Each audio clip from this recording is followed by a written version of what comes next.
Hi, everybody. It's Allison, the founder of Empire Life, and I'm with Alicia of Hello Pearl Interiors. And I'll let her introduce herself a little bit more. Yes, I'm sorry, I'm just in the midst of typing in the title so that I can go Oh, yeah, Power and Freedom, which in interior design, perfect. this is, I just have my greens juice next to me. Well, uh, it's powder mixed with juice yeah, this is from sort of the Storm. beauty of being able to do this from our offices. We also you get a glimpse into our lives. The viewers get a glimpse into our everyday lives and how all of this happens. So I'm an interior designer and color specialist. I started my business about 4 years ago in the middle of the pandemic.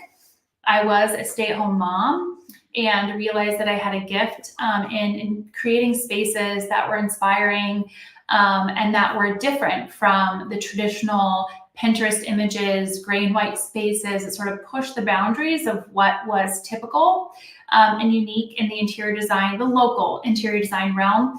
And I realized that it was something that I wanted to pursue, and I've been doing it ever since in some form or fashion. And I absolutely love it.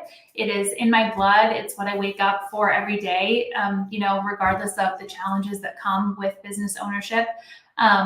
And I'm just so grateful that I found the thing that I genuinely love. And before that, were you doing the interior design in your own house or maybe giving feedback to friends? Like, how did you know that was something that you really loved? Yeah, so it's funny looking back now, I can see that, as I was growing up, when I would play house with my best friend, it wasn't the traditional, okay, I'm the mom and, we're moms or mom and dad or whatever role and we're taking care of the babies, although there was some of that. But my focus was really on creating the home and creating the space. We would go, to the Walmart bargain bin and we would buy fabric to create, a window covering, or we would like fashion a Rubbermaid container in the playhouse and have a hose through the window to make it into a makeshift sink, things like that. I was always sort of thinking about how we could tailor this space to make it more usable for us as an actual home. But then as I grew up and got married, we renovated a couple of homes, and people started saying to me, you should be an interior designer. And I thought, oh, that's interesting. But then I took on one project for free, and then my neighbor hired me and my other neighbor hired me, and I thought, well, I guess we're going to do this.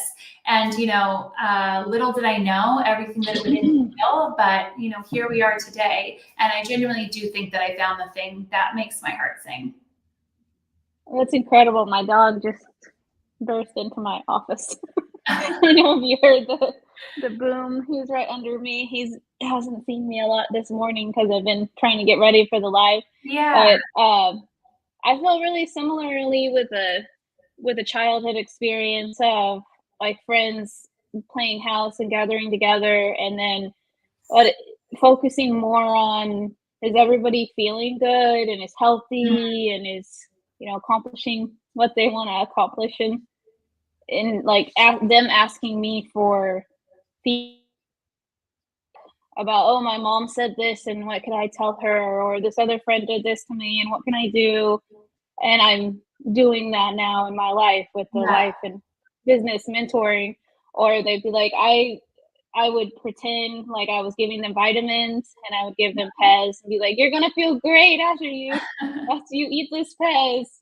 Yeah, it is interesting to look back to see how there were certain things that were sort of ingrained in us or that we leaned toward. I always thought about my interior space. I thought about my room. I shared a room with my sister, and in the earlier years, and I thought about what it would be like if I could do anything to the space. And even my mom, I feel like there are like certain things that my mom even did or my grandmother did that sort of paved the way for me. And I think that for me, it was once I did it in my own home, I realized that, and in multiple homes, I realized that it's one thing to take an idea from, say, Pinterest, or from, or see a space that you think is beautiful, and create that or replicate that in your own home or in your own space. And it's another thing to create sort of this like living entity that is crafted and curated over time and done so with intention, because there's a stark difference between what it looks like when you sort of hand selected or touched every piece, and also really thought specifically about how people are going to use the space, navigate the space, what kind of memories are going to be created there, who's going to be living there, what, all of those kinds of things. It really is so much more nuanced than just creating a beautiful space. Yeah, that's true. I remember when I learned about drop zones, that was life changing. Yeah. Like creating baskets, a beautiful basket when we first enter where our Yeah. keys go, or like receipts go. We have a basket for receipts, and then I move those receipts, for business purposes to another container in the closet. But it's like this beautiful box that I inherited from my grandma that Mhm. holds the receipts in my closet. So every time I walk by it, even though it's for receipts, I just love that container. It's like you're mentioning, like a hand selected basket or container. Even for something mundane like receipts, it can still be beautiful. Exactly. And, I like to say that, I help my clients live their best lives inside and outside of their homes. And I really, view your interior space from sort of a spiritual perspective without being too woo woo. But, in that our homes see everything, and, the good, the bad, the memories that are made there. There's that old adage, if these walls could talk, and, what that sort of brings up. And I just firmly believe that having a home, the gift of having a home, it lends itself to, tailoring it so that it can support us, our rejuvenation, our rest in that home, our connection, our the community, the sense of community that we're building. And, when we're able to feel recharged in our interior space, then we're able to be a better version of ourselves out in the world as well. So, I'm not necessarily the type of person that is going to support those who say, oh, when my kids are older, because I think that we only get one life, and we have this opportunity to leverage the power of our interior space to help us so that we can live well. Yeah, so if someone was watching this and they're thinking, how do I create something that's rejuvenating? Like as soon as, well, okay, that's my personal Yeah. question, because sometimes, especially working from home, and I go out of my office or even in my office, like Mhm. little piles. Sometimes I was just thinking I need to reorganize my office. This, not that it's dirty by any means, but like little receipts or files get Sure. piled up. And sometimes it feels like it's more rejuvenating in my car for a little bit and get some things done from my phone than Yeah. it is to come inside right away, because I see a lot of little piles of things that I need to take care of, or dishes that need to be put away. So what are some tips on, I do feel like my house is relaxing and Mhm. rejuvenating most of the time. Like, what are some tips on creating that for yourself? Yeah, so I mean, our systems are only as good as the people who use them. And, if you're anything like me, the systems that are implemented don't work forever. I'm ADHD, and so I tend to switch things up, or need to, for that dopamine hit, I need something different to get me to engage with it. So, it all comes back to, instead of doing sort of that reverse engineering, right? And I think that when we have a good relationship with our homes and our interior space, because it is tailored to our liking visually, it's easier to tend to our spaces. It's easier to do those sort of mundane tasks. But the whole idea of reverse engineering and really asking yourself first, what do I need? Maybe in that moment, what you needed was just to sit in your car. Maybe it says nothing about the state of your office, but maybe it does. But maybe when you're not feeling overwhelmed sort of by this, whatever it is that you have on your plate at the moment, it's a good time to tune in and ask yourself if the systems that you have in place are actually supporting you or if you need to shift to something else. And so, it's an ever evolving process, as is the decor in our homes. And so just re-engaging with your interior space on a frequent basis helps you to create systems that support you. And when you're wanting to hand pick each item and you really want to feel a connection to it, is it better to shop at like vintage or say like Goodwills or something where you can find maybe more unique items?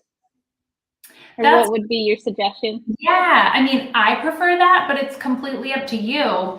It's completely up to the person. I always tell my clients to find that one thing that makes their heart sing, and it could be anything. It could be like a crystal chandelier that is colorful and exciting, and maybe it's completely out of their budget and it's not something that they can actually, use in their home, but it gives us that insight into what it is that they love. I think what it comes down to for me is saying yes to ourselves. So oftentimes we want to argue our limitations or say, but will that go? But what if I make the wrong choice? What if I have to return it? And so it's about tuning in and asking yourself, what does this give me in terms of data? So that how does it, explain to me more about my own personal decor style. And so ultimately at the end of the day, it's all about just saying yes to yourself and really letting your inner knowing lead, your intuition lead, and moving in that direction. That makes a lot of sense. I've personally heard, so I lean more towards wanting there to be a system and wanting it to be really organized. Sure. And then guiding people in my house and my daughter and my husband kind of like put things back that it feels intuitive, like Mm-hmm. all snacks are in the front of the cupboard, uh, and then they have like slots or like organization things. Mm-hmm. But I think the secondary to that is making it beautiful at the same Yeah. time. And that's a skill that I feel like I've crafted over time. So Mm. first it's like the structure, or similarly, even with my business, I'm like, okay, first the system has to be there, and then we make it beautiful around that. Yeah. Yeah. Absolutely. Yeah, it's starting from the foundation, it's starting from the bottom, and it's reverse engineering and then infusing your own personal style into that. And like I said, it's all about saying yes to yourself. So part of my story is that, when I started, I really went, for that Pinterest perfect image, the white cabinets, the neutral walls. I put up the Revere pewter on the wall that was like the color of the year. And, it's What similar is to my, pewter? Is it green? no, I mean, it's been the color of the year a while ago, but it's Benjamin Moore Revere pewter, and it's like a beige, it's a beige Beige. color, Okay. beige gray with like an Okay. undertone. And everyone is using it in their homes. And I don't understand why, as a society, we're so committed to doing what other people say that we should do or feel is acceptable inside the confines of our own home. I feel like your home is this safe space where you can sort of do an experiment, in a way that allows you to uncover what feels right for you. But we're so afraid of making the wrong choice because we'll have to do it over again if we don't make the right choice. But so I find that, I come across posts online where people are like, what's your favorite gray color, gray paint color? And I'm like, ugh, don't go there. Don't pull other people. Really tune into your inner knowing and then let that guide you. But, I did that. And then, from this I thought, well, we're done. Like, we did it. We created this beautiful space. And then I realized that it felt out of alignment for me. There was something that was lacking. And I realized that that thing was color and, decor that was uniquely me. You can do something that is, you can follow the trends all day long, but at the end of the day, we all have our unique preferences. And so it was in, the exploration of that and the uncovering of that I realized there isn't just really one specific, specific design styles. We're all unique in what we love. And it's all about just saying yes to ourselves. That's really true. I mean, like for my office, I wanted really light colored furniture, Mm-hmm. and there's a white desk behind me, and but in some other rooms, like in the living room, I like a little bit more darker. Or I have a like a teal chair, so it kind of Mm-hmm. adds some. That's one of my favorite colors, and it adds some color to the room. And then like darker gray couch and darker furniture, like that's wood Mm-hmm. furniture. But I feel like there's an idea or how you want to feel in each room, and I like the lighter furniture in my office because it feels more feminine to me. Mm. And when I walk into offices that like are painted black or like a dark green, that feels very more like a cigar room or a more Mm-hmm. like uh, masculine Yeah. presence. And then a lot of houses I feel like create more masculine inspired offices, maybe Mm. traditionally because more of the man is in that office in the house. And I have the main office, and then my husband works from a bedroom that he's converted into an office in our house. Okay. And then, so I have like really light colored curtains and like that sheer white curtains between those. Mm. And I feel like it just adds like a lot of softness. Or the Yeah. light behind me um, is more of a feminine. We can go into that too. Yeah. I My mean, husband and I talk openly about it when we're looking at houses. yeah, it sounds like you've really done the work to uncover what it is that makes you feel most inspired. And it takes a little bit of effort to get there, but in the same way that, I have done the work, I believe that other people can too, which is why I created this new mentorship program. Because I believe that, I can design spaces for people all day, and people think that just because I've designed a space for them, that that's going to be their gateway or their key to understanding their design style. And that's not always true.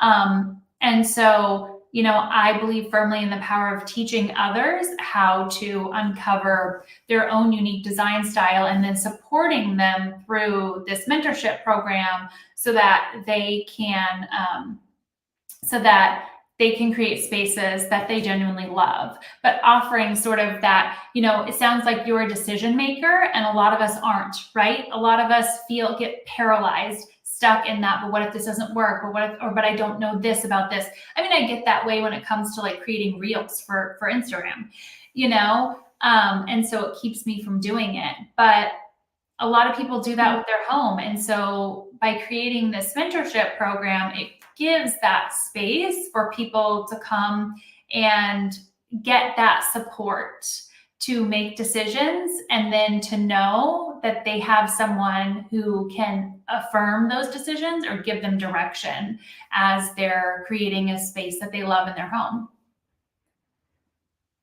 Yes, a lot of questions come up for sure when you're creating that. Like I probably watched 50 YouTube videos when I was creating my office to Yeah. like, do I like any of these strategies and what is my strategy? And there are some couples, for example, who do like podcasts together, and maybe their space is a more mixture of like feminine and masculine, or like maybe there's some darker elements and Mm-hmm. then there's some lighter elements. Well, from what I noticed on some of them that I watched, and I thought I don't know if I really like the black furniture or like moody. I like more of a Yeah. like a flowing or softer palette.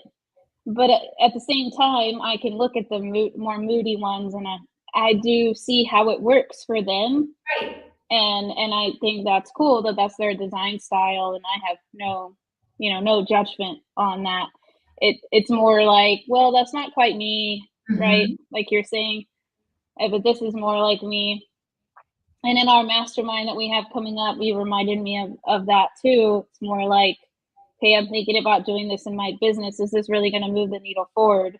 And Mhm. similar, like you're standing in a room, and is this going to look good here? Or do I need a taller lamp? Do I need, what kind of frames do I put here? Like for about non-reflective frames, I had no idea that exists before Oh. because I put a frame on the wall, and then I needed to take it off because you can't see the picture because it's reflect, or most glass is like reflective, and so Mhm. it actually has to be to spray it with something, or it has to be a specific kind of glass to be Yeah. in a video or like in an office to show. I'm like, why did I never know that? Yeah, I mean, that makes perfect sense because when I go to get something framed, they ask me, do I want non-reflective glass? The museum glass that keeps things protected from like UV exposure and things like that. So that makes perfect sense. Um, yeah, I mean, you bring up such a great point in that, I often tell this story in that, my neighbor, had a beautiful exterior color palette and I wanted to know the colors that they had used. So I knocked on their door and, it was really interesting because he said to me, I commented on how beautiful the color palette was. I loved the way that the door color flowed with the exterior siding color. And he said, my wife and I just got tired of throwing colors up on like samples up on the wall. And so we just landed on this one. And I thought, that's so telling.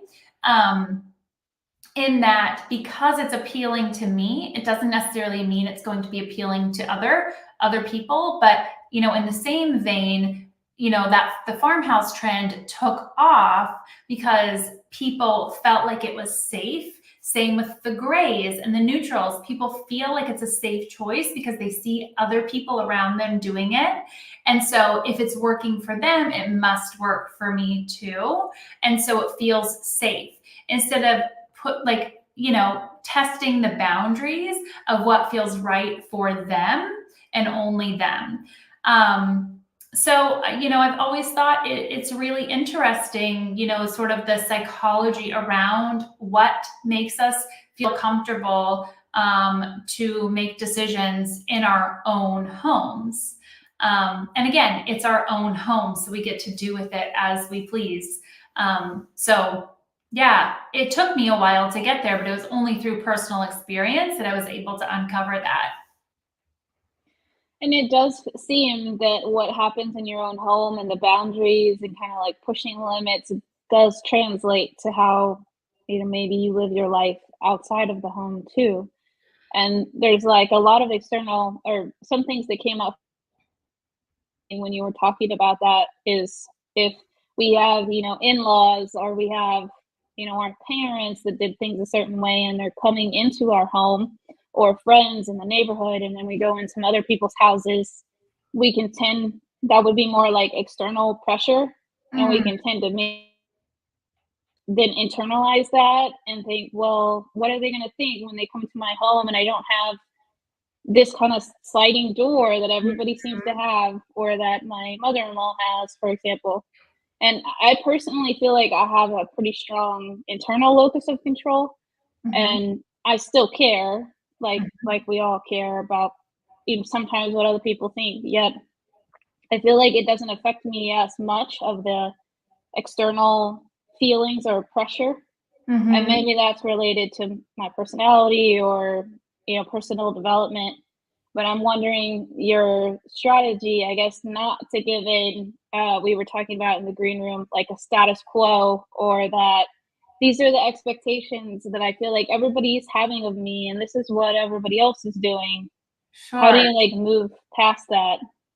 Well, I mean, I honestly don't think that people expect everyone to have the best of everything. That having the best of something doesn't necessarily create a beautiful design. What they want to see when they come into your home, and really, what makes us feel more comfortable is when it's clear that there has been attention and care taken in choosing pieces, in laying out your space. I personally love going to someone's home. It may not even be my own preferred design style, but when you see and notice that they've had attention to detail has been, placed on choosing specific items. I love showing people around my house because I'm like, oh my God, I got this here and I got this here and I bought this and I had it reupholstered and I really love this fabric. And this is specifically why I got this fabric. And I loved this pillow and I found this here. And, there's all these pieces that tell a story. And within that, I always say, give people more of what they came for, which, if you're going to have visitors, they came to see you, right? And so when your home is a genuine reflection of you and filled with things that tell your story, photos of your family, little pieces that you've collected here and there, or a memento, like you talked about that box, that was your grandmother's, there's all these things there's this opportunity for people to know us more deeply through that. And it also gives us an opportunity to express our individuality and our creativity within our interior space by creating canvas. And I found that over the years, people actually want to be in my home. My home has become the meeting space. People love to be in my home. And so I've, really kind of aired away from, does this have staying power? What if, what about resale value and things like that? Because, it speaks for itself when it is put together in a way that shows that, with attention to detail, and people like that sort of energy, and they like to be in it, and they feel inspired by it.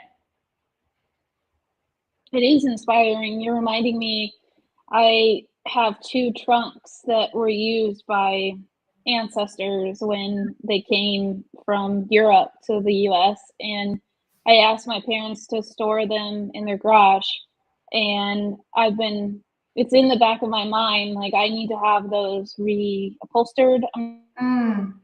that's the right word, or refurbished, maybe Yeah, that's the right word.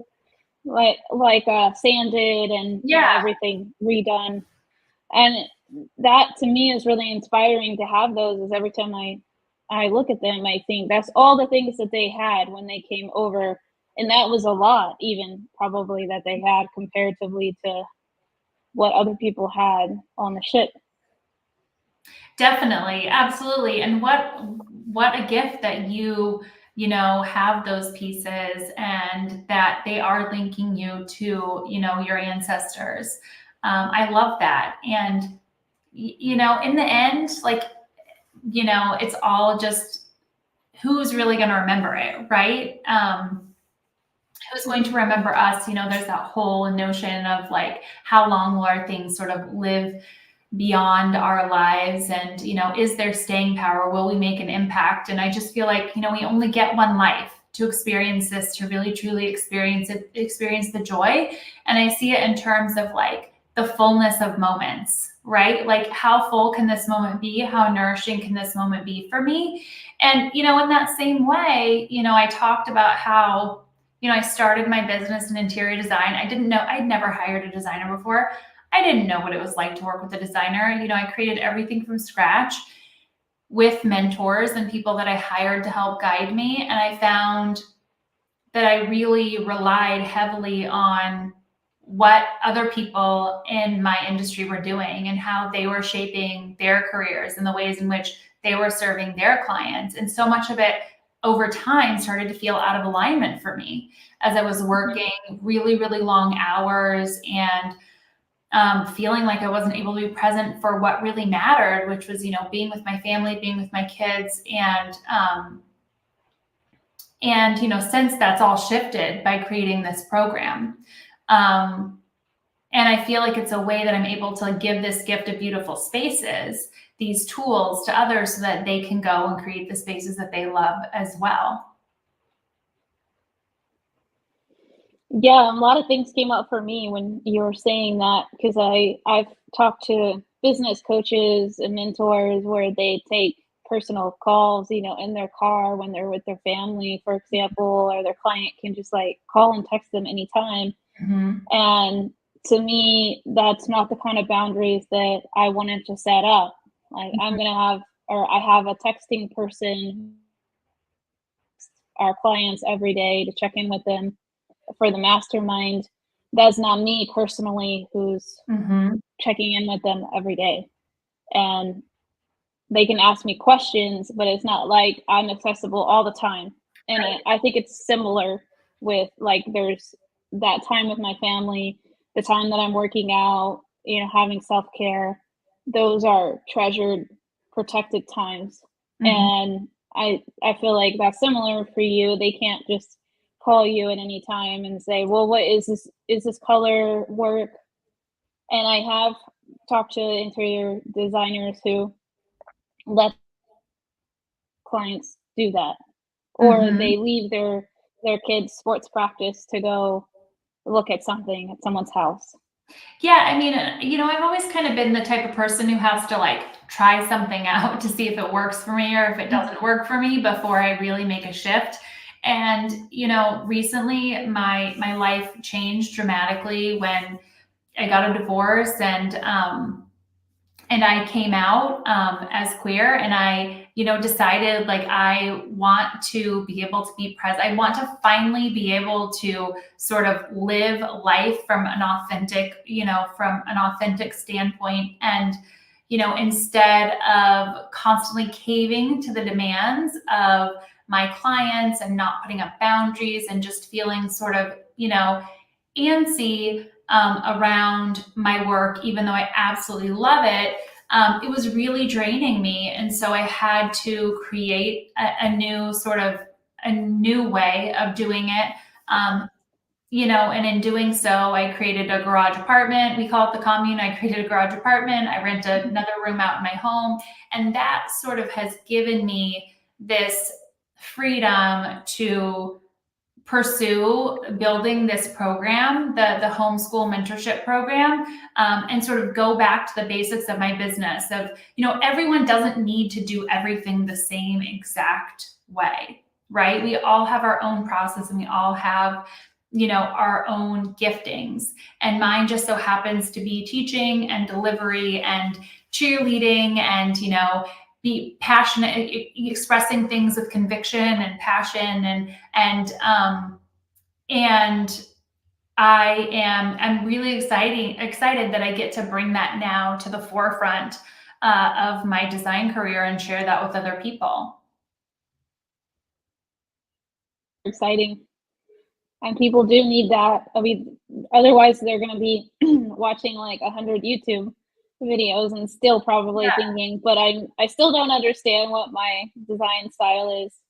No, I mean, it takes us time to get there, and sometimes we need people to tease it out of us, and that again, that's what I do. Is I'm there to help tease it out of my clients and to ask them questions about things that they like, so they can start looking at it from a more objective standpoint, so that they can take those principles and apply them right to other things, or even knowing what their preferred color preferences are and being able to take those with them when they go shopping, when they're sourcing a new rug or something like that. And then they know, does it work? Does it not work? And then when they see it does work, I have this supportive structure that's sort of holding me. That builds their confidence and sort of reconnects them with themselves.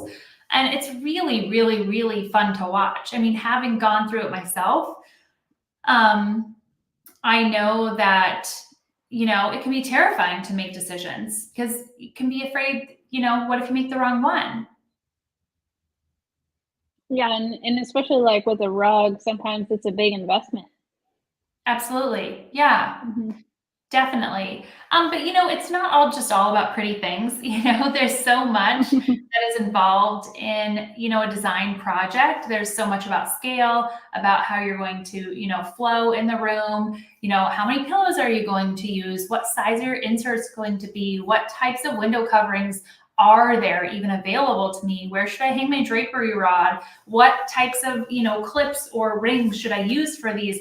There's all these different options. And so within Mhm. that, the homeschool program allows my students to be prepared when they go to make decisions. And so they don't feel like they don't know what they're talking about, right? They can come to the table with the verbiage that they need and feel prepared, like they can have that conversation and not feel completely lost.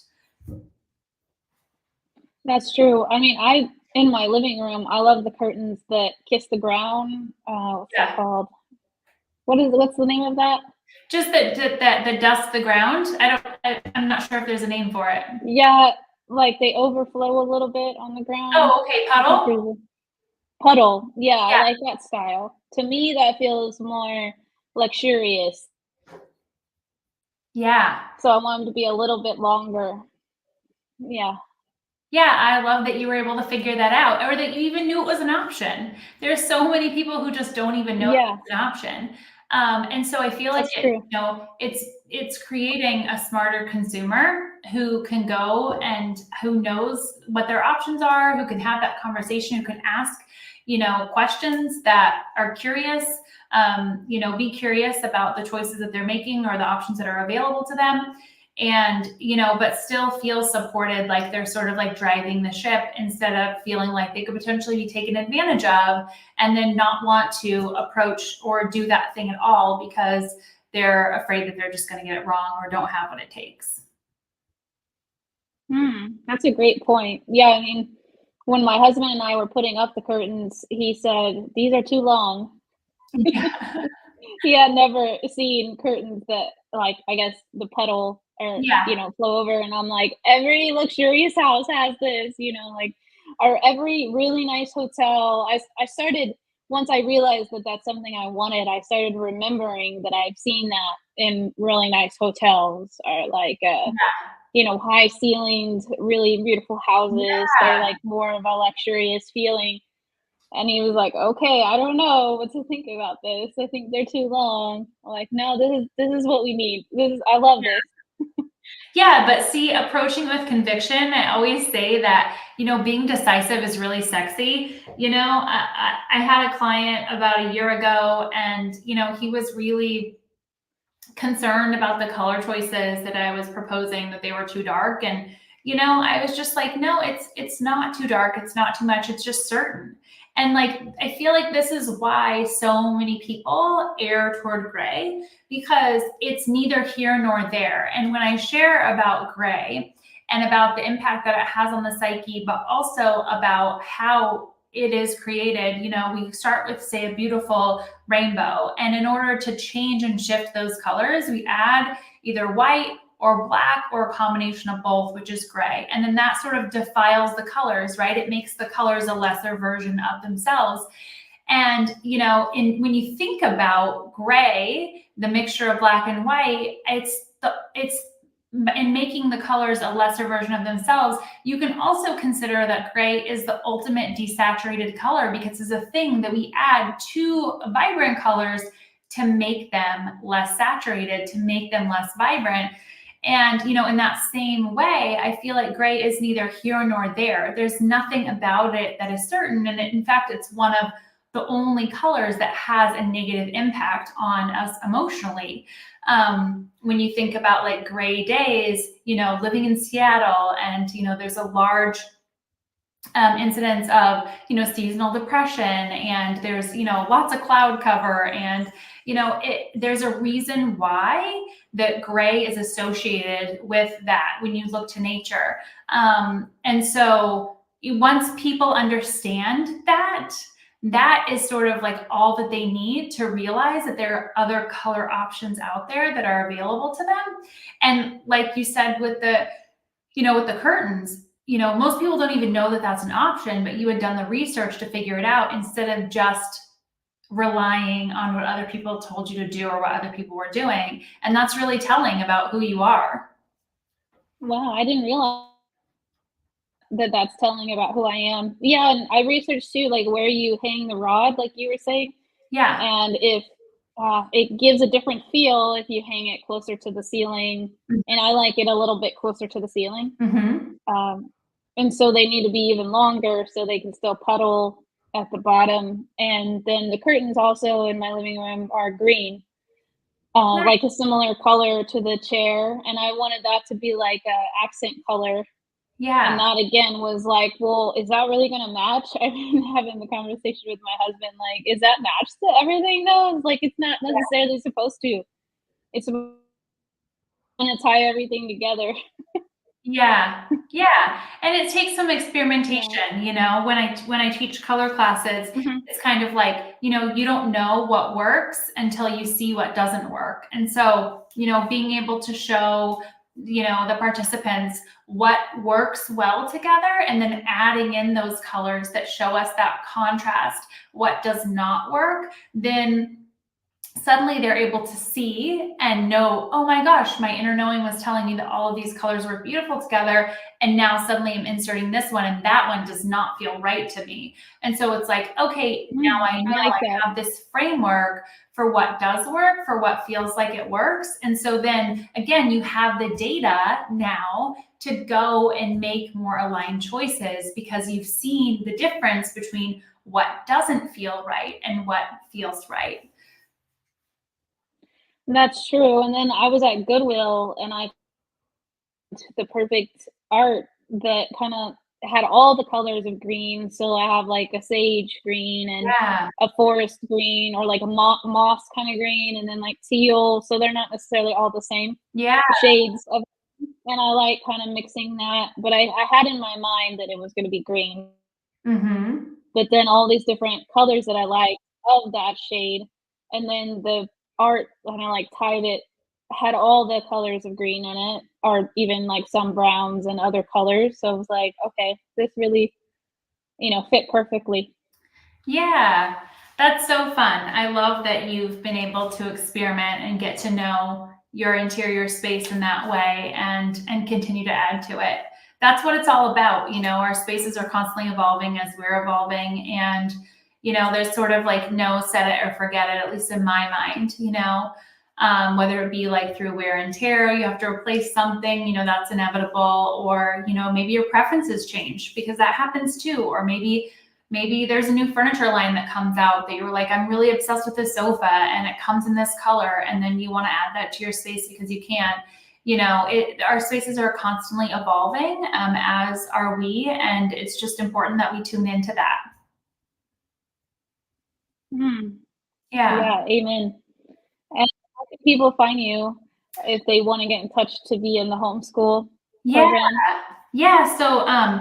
So I should say that the homeschool program is a one-to-one mentorship. And so it's not like, I'm enrolling people as people are ready to start. So if they have a space that they want to workshop, with the support of an interior designer, I'm here when they're available, and as, my availability allows. But you can find me on at Hello Pearl Interiors on Instagram. So Hello Pearl Interiors with an S. And then you can also find me here on Facebook, Hello Pearl Interiors, or you can find me at hellopearlinteriors.com. That's my website. So yeah, or reach out to me, DM me. And I always love hearing about projects that other people have going on. I'm a really great cheerleader and really get excited when people, step outside the bounds of what feels right and appropriate for them and start experimenting. So it's really fun to join with them in that. Yeah, for sure. Yeah, it was so great to have this live with you today and get more and talk more about the power and creating more freedom in your space. Yeah, absolutely. It's really nuanced, but it can be done. It can be done. It just is it's about the tuning in. Um, Thank you so much, Allison. This was really fun, and I'm so grateful for an opportunity to share about the power of interior spaces and how we can use them to our advantage.